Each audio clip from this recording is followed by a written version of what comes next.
Grabe kayo ka boto sa social media and bisan asa ginastoryahan yun ni sir ang pag-amyenda sa Juvenile Justice and Welfare Act kun ang Republic Act 9344 nga principally authored by Senador Kiko Pangilinan.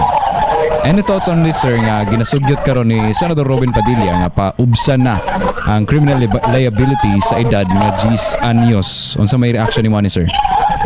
So in this case, wala to the pizza na by discernment na balik ta sa research, no? It should be a research based. Kung sa ba yun dapat asa yun anay dito to discernment ang sa kabata sa pagbuhat sa mga hindi dapat buhaton, no?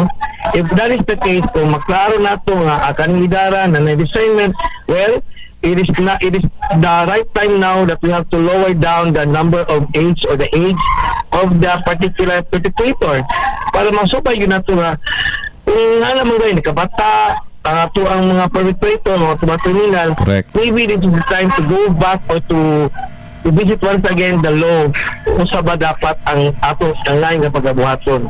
Ay dili lang ta kay cover kung susubayon nagkaalam-alam magbubuhat sa edad ang mga kriminal. So maybe sa this time tama sila siguro, but we have to find out what are the best thing for our learners, our students, our children, our future children, and dapat pa sila, or maybe find time, or the government should find time to make a certain kind of education or intensifying the policies or the support measures to our teachers kay ang teacher po ang liha baya 8 hours baya ni mga tubang sa mga bata, and of course invest the teachers, invest the mental health of the teachers, invest the needs of the teachers, so that in the way in the other way there will be a domino effect.